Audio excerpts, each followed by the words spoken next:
Ito yung hinahanap kong pesto. Ano? Ay, ako ba? Yung GoPro yung nasubuan. Hindi ko nga alam. Natikman ko na nga ito. Baka sa kanto? Pwede. Hindi ko alam kung ano. Parang natikman ko na. Pero itong pesto, ito yung hinahanap kong pesto kasi yung may hindi overpowered yung ano ba nilalagay sa pesto? Yung pesto ba? Ano ba yun? Yung green. Ano na yung green? Oo. Hindi basta hindi yung sumasabog sa bunganga mo yung lasa. Tapos dama mo yung cheese. Sarap, sarap. And then may chicken din. Tikman natin tong chicken. Yung chicken may lasang frozen food ngayon. Hindi ko na maalala kung ano.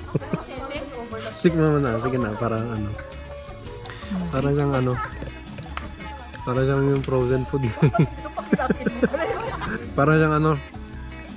Longganisa ba yun? Parang gano'n, pero masarap.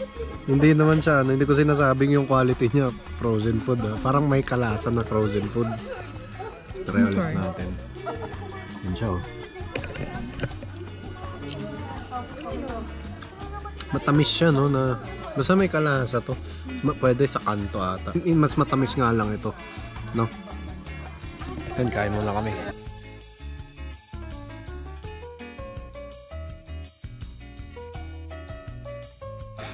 Bakit? Busog na ako. Ako din nga eh. Nakakabusog. Tignan mo naman, parang hindi pa namin naubos. Madalas pa naman na ginagawa namin is lumalabas kaming wala naman ng tiyan, tubig lang. Pag magka-cafe kami, which is ayun, busog na kami. Ano masasabi mo? Maganda siya, no? Talagang maganda siyang dayuhin. Price, mid, 350, 450. Okay din. Isa sa pinaka worth it na napuntahan namin. Disregard mo yung price. Parang pati yung coffee masarap. Oo. Tumutugma yung sarap ng food sa ganda ng lugar. Ganun. Tama, di ba? Tumutugma yung sarap ng food sa ganda ng lugar. Kaya masarap nga rin talaga yung coffee. Hindi, ano na talaga kasi siya eh. Dati talaga sa mga nagbabike dyan, alam nyo naman tong Jap Trail, di ba? Wala namang kalsada to dati. Ay, oo nga. Mga madami na maganda bigla dito sa ano. Hindi ko na alam kung anong road to, pero ang alam ko sa nung bike days, Japanese trail to. Na binabike lang namin hanggang lalabas kami sa Wangal or lalabas kami dito sa may Longlong Road. So, ayan, yan yung ano, dito sa may Longlong Road siya. Kung galing kayo Longlong, may entrance siya dito. Pag sa Wangal naman, doon rin may entrance din. Sulit, promise, wala akong masabi. First time nga na ano eh, wala ako sa mood mag-phone, ganun, mag-phone and stuff. Wala ako sa mood mag-vlog or mag-picture. Ang ganda lang na ano, makisama sa nature, parang ganun. Pero wala, vlogger tayo eh, ano nga eh.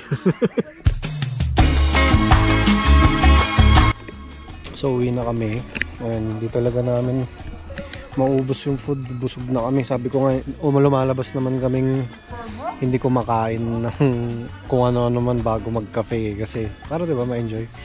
Ayan, Guidos, napaka ganda ng view, napakasarap ng food, nakakabusog, sulit ba?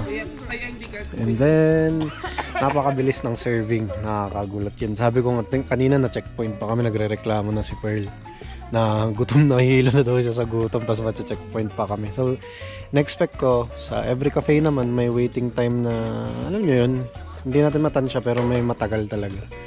Dito bilis, as in mabilis, parang kakaupo pa lang namin sa table, may drinks na kami, and then after 15 minutes may food na kami.